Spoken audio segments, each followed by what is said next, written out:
Monster Hunter Wilds is getting absolutely wrecked on Steam reviews. The most anticipated game of the year, a game that was so full of goodwill from the community, is now mixed reviews on Steam. So what could possibly go wrong? Denuvo. Denuvo is copy protection software. It is basically something game developers slap on a game so it keeps talking to the server over the internet to make absolutely sure under no circumstance you pirated the game, aka treating paid customers like criminals. Obviously, it's meant to stop piracy, and I get it, if you spend millions of dollars making the game, you don't want people downloading it for free and not making any money. It is especially a problem for a game like Monster Hunter Wilds because you can play that game offline, so if you were able to crack the game, there would be very little reason for you not to pirate it, aside obviously from the moral reasons. But let's be honest here, are people mad because Capcom is trying to stop piracy? Of course not, that's stupid. The people that review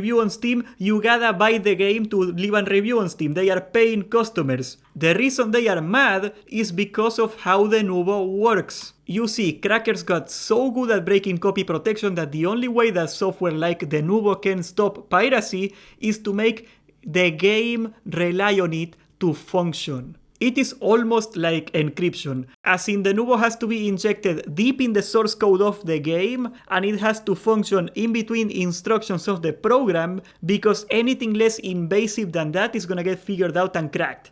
At its core, Denuvo is not only preventing people from playing the game when it's pirated, it is also obscuring how the game works, so people cannot figure out how the copy protection is supposed to stop. And that's exactly what takes us to the Steam reviews. You can see right here about 52% of the reviews are positive. We are coming from a game, the beta, which was universally beloved, universally hyped. People were super excited to buy this game. Monster Hunter Wilds was, I think, top 3 on Steam just by pre-orders alone. A lot of people were paid for this game before it came out. That's how much faith people had on this game, okay? So let's take a look at the reviews, okay? Negative review. Okay, I love your games. I love this game so far. It has a lot of incredible stuff. I can see why people are giving 8 out of 10, 9 out of 10, 10 out of 10. I am even able to say that I can play it at a comfortable, stable frame rate because thankfully I am blessed to have a decent setup, but what the hell is this lack of optimization? Why are you trying to force frame generation on us? I saw how the game runs on console. I am also not the best situation in there. Okay, this other review here. The game is absolutely amazing, but it has the worst optimization I have ever seen. There is also a lot of crashes happening, but that's okay, I can live with that. Like, every new game is gonna have crash problems. It's impossible to test every single setup. How does a game manage to run perfectly fine on the beta and I receive an excellent rating on the benchmark, but the product that costs actual money runs like absolute sludge? I have legit never encountered a game that wasn't at worst playable. I have never seen a game run this poorly while still looking this bad. That actually goes to my point that just because it looks insane on a $3,000 computer, like if 99% of the players are not gonna see it that way, does it really look good? Is it really good graphics? This game is a solid 10 frames per second. But yeah, you get the point, okay? Even the negative reviews are not complaining about the game. It's a good game. They are just mad that the game looks and runs terrible. But the interesting part is, why is performance causing this review bombing? I made several videos in the past and I have said before, me personally, like, I think performance is gonna be a problem, but you know, like, people are not gonna care that much, yada yada. Because that was the comments I kept getting. It was no secret that the game was terribly optimized and it was gonna run terribly, okay? The beta ran terribly, the benchmark was extremely demanding, it was not a secret. But remember that review right there. People that had no problems in the beta are all of a sudden having problems in this game. It turns out that the beta didn't have Denuvo on it. It's not a secret either because people were able to crack the beta and play it offline like almost instantly. So yeah, it had no copy protection. What is a surprise is that a lot of people that were having good performance in the beta are now having terrible performance. How is that happening when they had months to improve the optimization of this game? And I say that as a person that is not affected by this problem. As a matter of fact, the game runs even better for me. And that is because of context. You need context. This computer is a video editing computer. It is built for video editing, and I overbuilt the CPU. I got a much better CPU than I needed to edit videos. What it does have is a crap ton of CPU cores. Gaming CPUs do not traditionally have a lot of cores because single core performance is usually more important for most video games. The thing you gotta understand is that CPUs work in a sequential manner, as in you have to tell it to do two things. It has to do one thing first and then the other it cannot do both at the same time in parallel. Most of the time it is not an issue because CPUs work blisteringly fast. Quite literally, they work 5 billion times per second fast, some of them. So in most applications it is never a problem to get a little extra load on the CPU. But in gaming, you have what we call frame timings. Say for example, you are working on 60 frames a second, you gotta finish everything that goes into a frame in a 60th of a second. And that is also done sequentially, by the way, because you have to first render the models, the geometry, then you gotta put the textures in, then you gotta do the lighting, then you gotta do the animation, whatever,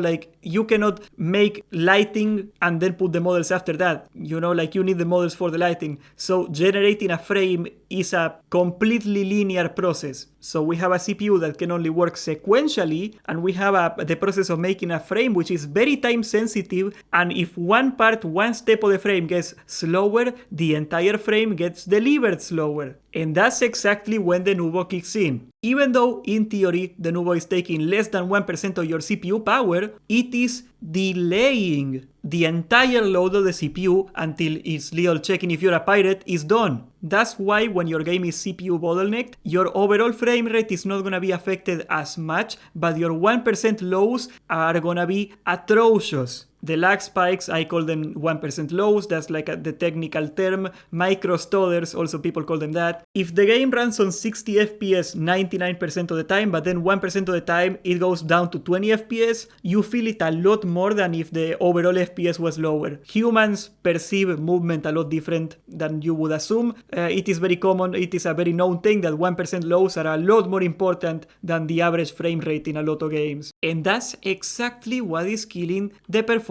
of the game. Monster Hunter Wilds runs just fine until Denuvo kicks in, and all of a sudden your frame takes 3 times longer to render, and that micro stutter, even though it's only 3 frames long, it feels like absolute crap.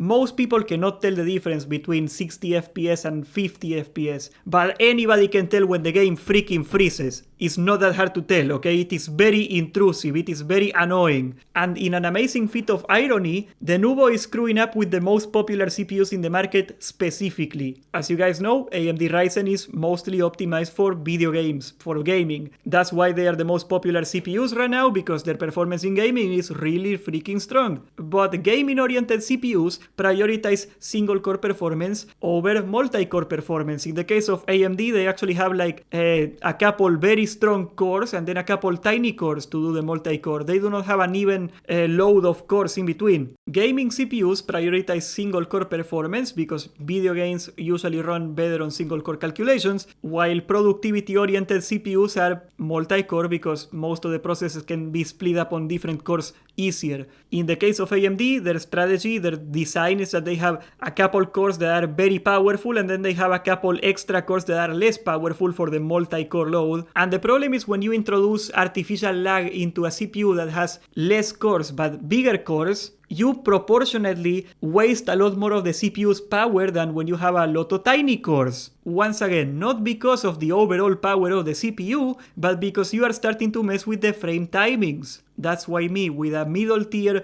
Intel-based productivity CPU, I'm having a better time playing this game than people with purpose-built superior gaming CPUs. Which is absolutely crazy. Of course, I do not want to imply for a minute that Denuvo is the only bad guy here. I mean, if Capcom didn't optimize their game like absolute garbage, that extra Denuvo load wouldn't even be noticeable, we wouldn't even know. But there was a lot of people that were pushing their CPUs to the limit in the beta, and now Denuvo was the last straw in the camel's back that is bringing their CPU to their knees. I am also willing to bet that Capcom did not spend a lot of time implementing Denuvo in the most efficient way possible, because Capcom didn't spend almost any time in implementing anything in this game the most efficient way possible. Denuvo didn't stand a chance. But I thought this was very interesting because I said in my previous videos once again that I thought there was not a lot we could do as the players to make Capcom care about optimization, because I was assuming that people were gonna buy the game anyway. If the game getting review bombed is significantly affecting sales, which it might, all of a sudden the calculus changes. Obviously, game developers are gonna work harder on optimizing if they think optimizing the game is gonna improve sales. But also, this may very well be the beginning of the end of copy protection software. Make no mistake, both narratives are correct. Bad performance